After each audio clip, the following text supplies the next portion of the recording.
అస్సలాముఅలైకుం వరహమతుల్లాహి వబర్కాతుహు. Maulana Abul Kalam Azad CBSE high school మరియు జూనియర్ కాలేజ్కి ఈరోజు మన కోసం, మన పిల్లల కోసం, మన టీచర్స్ని, స్టూడెంట్స్ని అందరినీ కూడా ఇన్స్పైర్ చేయడానికి మన స్కూల్కి విచ్చేసినటువంటి ప్రముఖ విద్యా నిపుణులు, అదేవిధంగా విద్యారంగంలో ఉన్నత అనుభవం కలిగినటువంటి వ్యక్తి, అలాగే హైదరాబాద్ డిఫెన్స్ స్కూల్ ప్రిన్సిపాల్గా పనిచేసినటువంటి ఆయన, మరియు అన్నిటికంటే ముఖ్యంగా మన ఫార్మర్ ప్రెసిడెంట్ ఆఫ్ ఇండియా అయినటువంటి డాక్టర్ ఏపీజే అబ్దుల్ కలాం గారికి అత్యంత సన్నిహితులు, స్నేహితులు అయినటువంటి, మరియు ఆయనతో కలిసి 10 సంవత్సరాలు పనిచేసినటువంటి అపార అనుభవం ఉన్నటువంటి మహోన్నతమైనటువంటి విద్యావేత్త అయినటువంటి గౌరవనీయులు శ్రీ విఎన్ శాస్త్రి గారు ఈరోజు మన మాకా హై స్కూల్కి విచ్చేయటం జరిగింది. ఈ సందర్భంలో శాస్త్రి సార్ని మన విద్యా సంస్థ గురించి మరియు విద్యారంగంలో ఉన్నటువంటి వివిధ రకాల అంశాల పట్ల ఆయన అనుభవాన్ని జోడించి మనకున్నటువంటి కొన్ని ప్రశ్నలకు ఆయన అడిగి క్లారిఫికేషన్ తీసుకునేటువంటి ప్రయత్నం చేద్దాం. సార్, ఈ ఎడ్యుకేషన్ సిస్టంలో మీరు ఎంతో అపార అనుభవం గడించినటువంటి వ్యక్తి, హైదరాబాద్ డిఫెన్స్ స్కూల్కి ప్రిన్సిపాల్గా పనిచేసినటువంటి అనుభవం ఉన్నటువంటి వ్యక్తి. ఈ అపార అనుభవాన్ని తీసుకుని మీరు ఈ విద్యా వ్యవస్థలో ఉన్నటువంటి వివిధ రకాల అంశాల పట్ల, అంటే ముఖ్యంగా పిల్లలు ఎలా చదివితే వాడి ఎడ్యుకేషన్ని ఇంప్రూవ్ చేసుకోగలరు, ఎలాగా చదివితే వాళ్ళు ఉన్నతంగా జీవితంలో స్థిరపడగలరు, అసలు చదివే విధానం ఏమిటి, ఎలా వాళ్ళకి మంచి మార్కులతో ఉన్నత స్థాయికి వెళ్ళాలి అనేటువంటి అంశాలపై మీకున్న అనుభవాన్ని మాతో పంచుకోగలరని కోరుకుంటున్నాం సార్. చాలా సంతోషం అండి. ఈ దృశ్యాలు చూసే వాళ్ళకి, మాకా స్కూల్ మేనేజ్మెంట్ ట్రస్ట్కి నా హృదయపూర్వక నమస్కారాలు. ఈరోజు ఈ పర్టికులర్ వితరణ వివరాలు నా చేత చెప్పిస్తున్నందుకు చాలా సంతోషం. ముఖ్యంగా మీరు అడిగిన దానికి నా జీవితం ఎలా నడిచిందంటే, 1971లో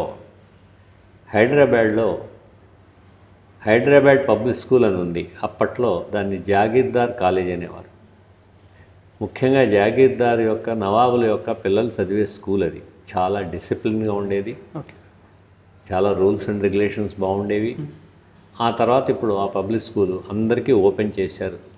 ఎందుకంటే మన కాన్స్టిట్యూషన్ ప్రకారం it is a democratic condition కాబట్టి ఇప్పుడు it is open to all.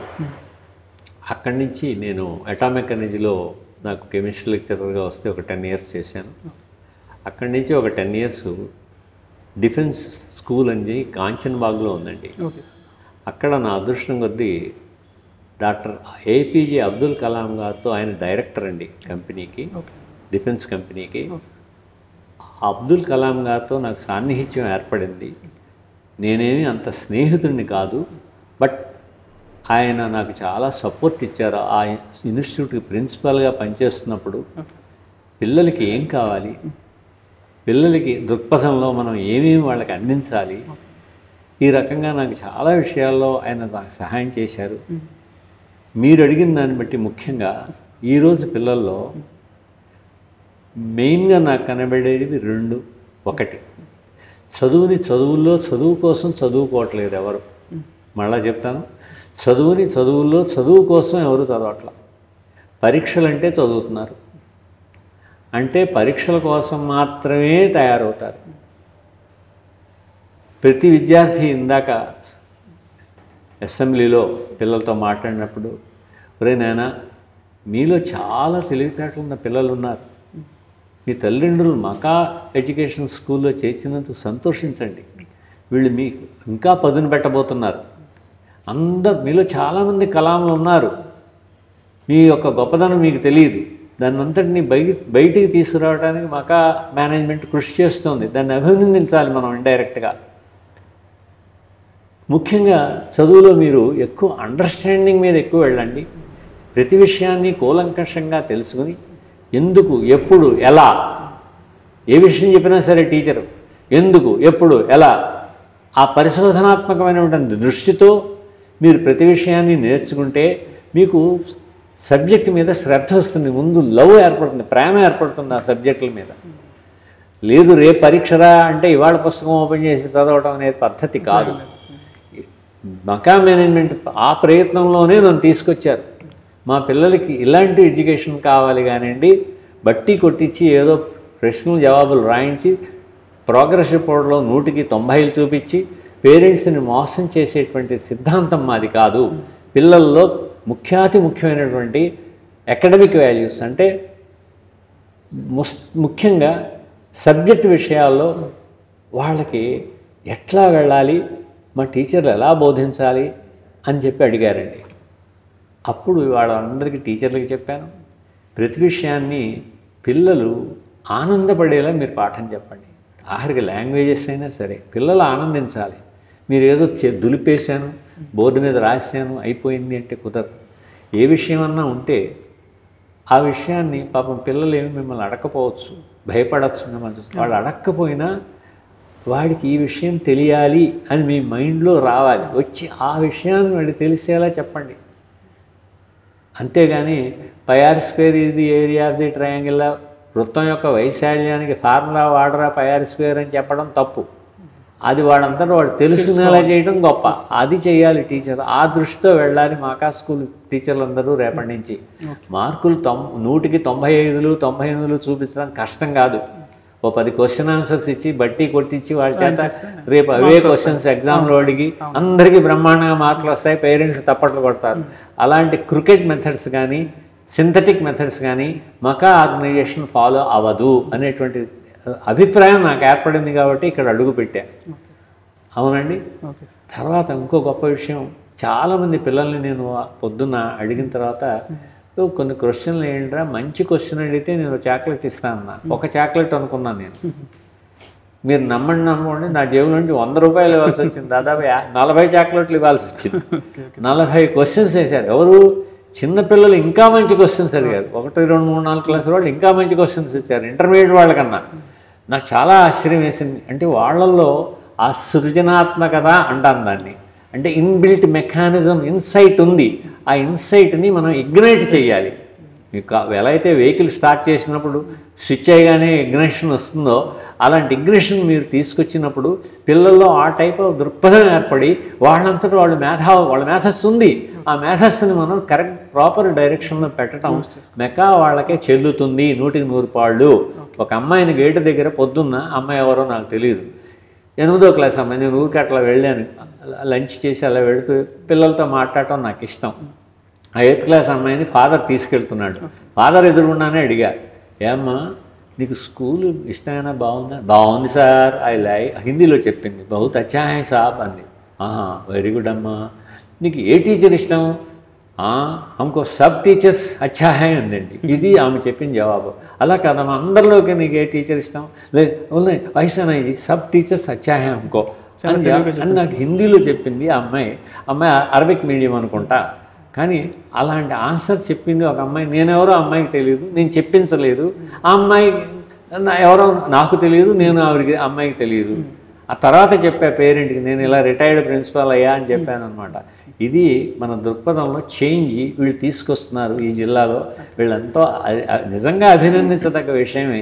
ఎందుకంటే అస్తమానం ఈ స్కూళ్ళన్నీ కూడా కొట్టి డబ్బాలు కొట్టుకుని 100కి 100 పాళ్ళు రిజల్ట్, మాకు మీ పిల్లల్ని మా దగ్గర చేర్చండి, మాకు ర్యాంకులు వచ్చేసాయి, ప్రపంచంలో ఎవరికి రాలేదు, ఇలాంటివన్నీ ఇంప్రాక్టికల్. అంటే ప్రయోగాత్మకమైనటువంటి జవాబులు కావు. ప్రయోగాత్మకమైన జవాబులు, నిర్మాణాత్మకమైనటువంటి జవాబులు ఒక్క మకా ఎడ్యుకేషన్ ఇన్స్టిట్యూట్లోనే దొరుకుతాయనేది గ్యారంటీ అని నాకు అనిపించింది. That's great sir. సార్ ఇంకో ప్రశ్న అయితే, ఇప్పుడు ఉన్న జనరేషన్లో, ఇప్పుడున్న సొసైటీలో ఇంగ్లీష్ మీడియం చదువు అనేది ఇంగ్లీష్ మీడియంలోనే చదవాలి, లేకపోతే అసలు ఆ స్టూడెంట్కి ఫ్యూచర్ అనేది లేదు, అది నిజంగానే నిజమా? ఇంగ్లీష్ మీడియంలో చదివిన స్టూడెంటే సెటిల్ అవుతాడు. అసలు ఇంగ్లీష్ మీడియం అనేది ఒక స్టూడెంట్కి ఎంతవరకు యూజ్ అవుతుంది? ఇక్కడ కొన్ని నాకు ఇబ్బంది పెట్టే ప్రశ్న అది. ఎందుకనంటే చాలామంది రాజకీయ నాయకులు, చాలామంది భాషాభిమానులు నన్ను తిట్టచ్చు. కానీ నా అభిప్రాయం ఒక చిన్న పదంలో చెప్తానండి. అమ్మ అంటే అన్నం పెడుతుంది, మమ్మీ అంటే అన్నం పుడుతుంది. నేనే ఎగ్జాంపుల్ దానికి.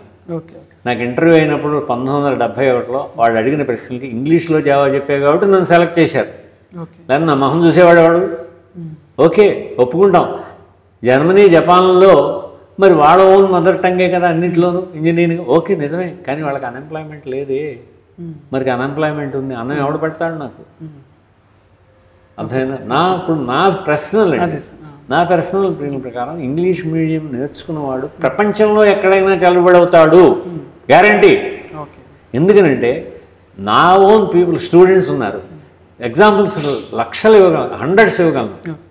సాఫ్ట్వేర్ ఇంజనీర్ ఉన్నాడు అనుకోండి, ఓ కంపెనీలో సెలెక్ట్ అయ్యాడు, వాడు న్యూయార్క్లో జాబ్ చేస్తూ ఉంటాడు. వాడికి ఈ అసైన్మెంట్స్ ఎలా ఉంటాయంటే చాలా కంట్రీస్లో మనకి డే అయితే వాళ్ళకి నైట్ టైం వాళ్ళు దాదాపు ఒక 10-15 కంట్రీస్తో మాట్లాడాలి. ఏం భాషలో మాట్లాడతాడండి? ఇంగ్లీష్. ఏమయ్యో ఏం చేస్తున్నావు, ఇంట్లో బాగున్నావా, ఇలా అడుగుతాడా తెలుగులో? వాళ్ళకి అర్థం కాదండి, వాడికి ఎవరికి అర్థమవుతుంది? కమ్యూనికేషన్ సరిగ్గా ఉండదు. వాడిని తీసుకుంటారు అలాంటి వాడిని ఉద్యోగం? ఎందుకు తీసుకుంటారు అలాంటి వాడిని? మరి అలాంటప్పుడు ఇంగ్లీష్ మీడియం మీద నేను నిగ్రహిస్తే కాదు. నేను ఒక్కటే నా సూత్రం ఏంటంటే అన్నం పెట్టేదే medium. That's all. Okay sir, thank you very much sir.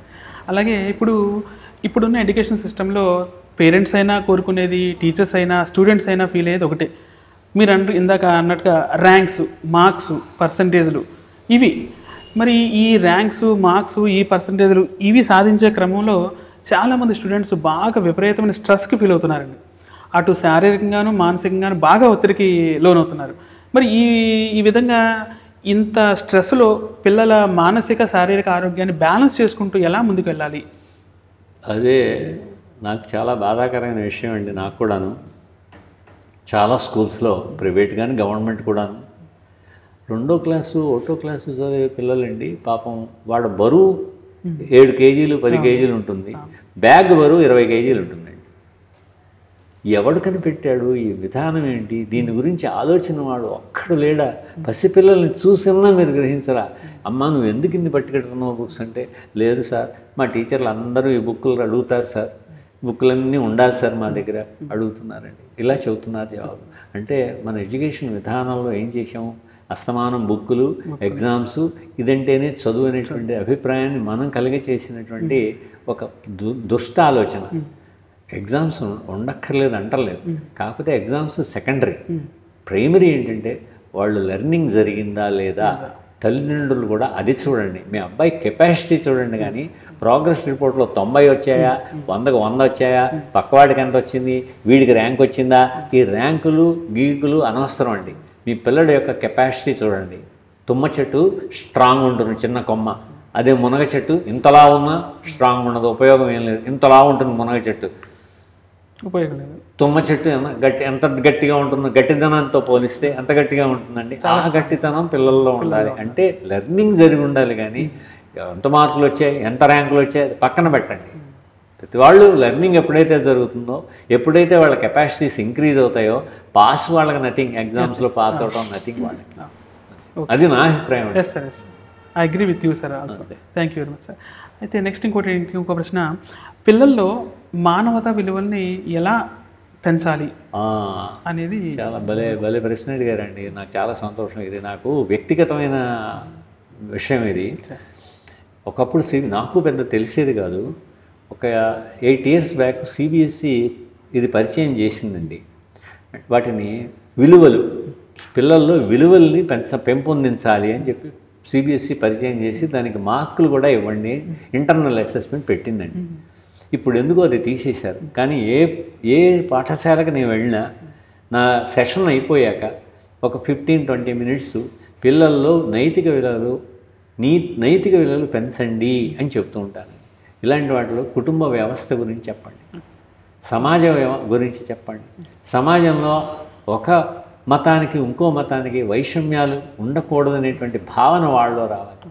కుల మత ప్రాంతీయ విభేదాల్లో వాళ్ళలో మైండ్లో నాటుకోకూడదు. అది టీచర్లు ఆ చిన్నప్పటి నుంచి తీసుకురావాలి. అలాగే దేశం యొక్క భక్తి, మన దేశం యొక్క విలువ ఏంటి, భారతదేశం నాది, ఇట్స్ మై కంట్రీ, ఇది నా దేశం అనేటువంటి ఫీలింగ్ వాళ్ళు రావాలి. అలాగే ఆటలు పాటలు కూడా, కళలు వాళ్ళలో ఆప్యాయతం రావాలి. ఆటలు పాటల్లో వాళ్ళు శ్రద్ధ వహించాలి. ఈ రకంగా పిల్లల్ని మీరు తయారు చేస్తే నేను దాన్ని మేజర్ అంట. పాఠ్యాంశాల విషయాలు అనేది మైనర్ అంట. నేను మనిషిని తయారు చేయండి, మానవత్వాన్ని తయారు చేయండి. చాలామంది నేను చూస్తే కొంచెం బాధ వేస్తుంది. పొరపాటునో గ్రహపాటునో నేను కొన్ని వృద్ధాశ్రమాలకు వెళ్ళా. అందరూ అందులో 25% 30% అండి డాలర్స్ తలకండ కింద పెట్టుకుని పడుకుంటున్నారు వృద్ధాశ్రమాల్లో. ఎవరికి కావాలండి డాలర్స్? పిల్లలు ఎక్కడో ఉంటున్నారు. అమ్మ చచ్చిందా, ఆహా ఓ 2 స్పూన్స్ యాష్ పంపించు ఇక్కడ. ఆ వృద్ధులు పాపం అత్యంత ఘోర పరిస్థితుల్లో, ఆర్థిక పరిస్థితి కాదండి, పిల్లలు పంపుతున్నారు డబ్బులు. కొడుకు వస్తాడా, కూతురు వస్తాడా, మనవడు వస్తాడా, మనవరాలు వస్తుందా ఒక్కసారి చూడటానికి అని ఇలా వాళ్ళ జీవితాలు గడిపి గడిపి గడిపి గడిపి అంతమొందుతున్నారు. మరి కుటుంబ వ్యవస్థ ఎక్కడికి పోయింది? ఏ స్థితికి వచ్చిందంటే, అమ్మ చచ్చిపోయిందా, నాన్న పోయాడా, ఓహో అదంతా ఫోటోలు తీసి వీడియో తీసి నాకు పంపించు, నాకు టైం లేదు, నాకు సెలవు ఇవ్వరు, ఇలాంటి జవాబులు వస్తున్నాయండి. ఓకే, నువ్వు వెళ్ళాలి, మంచి ఉద్యోగంలో సెటిల్ అవ్వాలి, డబ్బులు సంపాదించుకోవాలి, చెయ్యాలి, దాన్ని కాదంటల్లా, కానీ ఒక టైప్ ఆఫ్ బ్యాలెన్స్ కూడా చేయాలి. అది కుటుంబ వ్యవస్థని పాడు చేయటం అని చెప్తున్నాను. కుటుంబ వ్యవస్థ అంటే ఇది. తల్లి ఎవరు, తండ్రి ఎవరు, మన బాధ్యత ఏంటి, వాళ్ళ బాధ్యత ఏంటి,